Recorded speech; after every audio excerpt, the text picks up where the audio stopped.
So, Merry Christmas, everybody. And I am very excited to be presenting to you today All Saint, a glimpse into Santa's busy life by Neil and Martina Horning of the famed Horning Holiday Press. And this story was written by very good friends, very dear and good friends of mine, Neil and Martina. They have two beautiful children, and they put this book together and gifted it to many of the children here at the Mount Community. And so Branson and Xander got this copy for them, and we had a absolutely hilarious but wonderful book launch the other evening with them, where all the children and their parents and many grandparents and people that love children, which is like everybody. And we had a book launch where Santa Claus came and read this book, which is his biography, just if you're wondering, out loud. It was wonderful. And they projected all the pictures that are within this book onto a big screen with little animations and everything. So, and there were Santa snacks, which was goldfish and red and green M&Ms, and it was wonderful. Like goldfish, like the little crunchy things. Anyway. Okay, so I'm going to be reading All Saint, a glimpse into Santa's busy life, a wonderful children's story written this year. So, without further ado, let's get going. What does old Saint Nicholas do every day? The answer is simple. He works while kids play. Especially at Christmas, he's terribly busy and works at a pace that makes normal folks dizzy. At 4 every morning, he leaps out of bed, pulls pants over bottom and shirt overhead. Still combing his beard and adjusting his drawers, he's off like a shot to his North Polar chores. The reindeer are hungry and ready for hay. Their stalls must be swept and their dung hauled away. The old chocolate cow is a-stomping and blowing because her poor udder is plumb overflowing with cocoa that Santa milks out in brown streams for making fudge sauces and chocolate ice creams. And marshmallow clusters are gathered with care from under the fur of the marshmallow bear, while marzipan logs must be sawed into rolls and kept from the clutches of marzipan trolls. Next stop is the kitchen, where elves having fun have trapped the head cook in a holiday bun. They're topping him off with some whipped cream and jello when Santa steps in and extracts the poor fellow.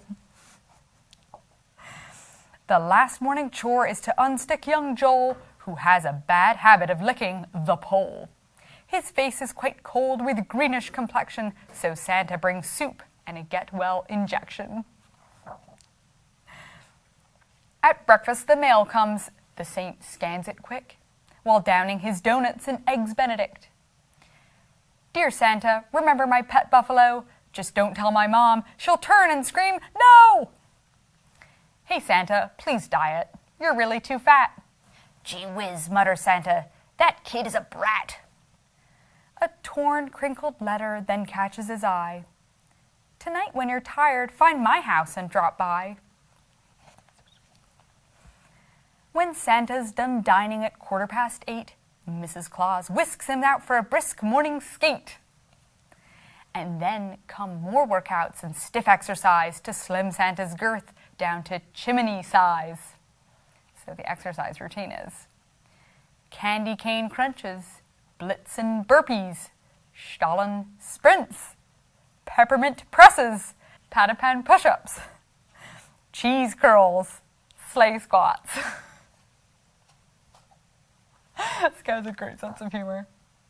Next job on the list is a quick observation of elves hard at work at the gift wrapping station. The paper rolls crackle and ribbon rolls hum as elves wrap the toys just as fast as they come. A trumpet for Torin, a puzzle for Ned, some bubbles for Barbara to blow in her bed. And Ursula Tinker, a timid wee spark, gets special pajamas that glow in the dark. A misstep here could be rather unpleasant. An elf might get wrapped in somebody's present. And just round the corner come sounds and rich smells of creatures who will soon be presents as well. Tom's gift is a horse decked with a wreath and corsage. Sam's pot-bellied pig gets a final massage. Delilah's pet poodle receives a shampoo, and Irmgard's iguana gets pellets to chew. As evening approaches, the saint has to run to check the flight preparations are done. The sleigh's on the runway, the gifts are piled high. Catastrophe strikes when a snowball flies by. The reindeer team bolts and the sleigh takes a leap. It dumps all the presents and elves in a heap. But polar disaster response is quick to patch up the bruises and rescue St. Nick. He's gotten a rather large hole in his breeches, which Mrs. Claus closes with several stitches. The tree triage team makes the final repairs by hoisting the Christmas tree back in the air. And shortly thereafter, the sleigh's in the sky, with Santa guffawing and waving goodbye. With snow on his beard and the wind in his robe, the saintly elf swiftly hopscotches the globe, delivering each present no matter the distance. The task is so large that he has some assistance. He's guided along by a wee elf named Nathan, the summa cum laude of sleigh navigation, who calls out directions with such a loud shout, his old Adam apple jiggles wildly about. The journey goes smoothly, there's only one lurch, when the sleigh clips the spire off the First Baptist Church. St. Nick's turning homeward when far down below, he spies 3 large words that are trampled in the snow. And in the pale moonlight, the writing is clear, a message for Santa that says, "Please stop here." Remembering the letter, the saint wheels his team, and downward they hurtle toward Earth at full steam. The house is quite small and the chimney's a squeeze. The air is quite dusty and smells like old cheese. He looks for a stocking but finds in its place some cookies and milk and a box tied with lace. The note that's nearby says, "I made this for you. Merry Christmas, St. Nick. Thanks for all you do." The saint rubs his eyes as he leans against the wall and murmurs, "This gift is the best one of all." He leaves a few toys at the side of the bed and pats the smallest child on his slumbering head. Then he shouts to his team and returns to the sky with a faraway look and a tear in his eye. And where's Santa now?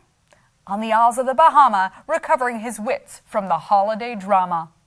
His workshop is closed and his office is clean, and he's left some advice on his answering machine. A message, especially for young smarty pants who calls to make wishes 12 months in advance. I'll tell you a secret, my dear little chappie. The best gift of all is to make others happy. So, I love that story. Of course, the final line is the best. So, wishing you all a very Merry Christmas, and here it is. Old Saint, a glimpse into Santa's busy life. So thank you, Santa Claus.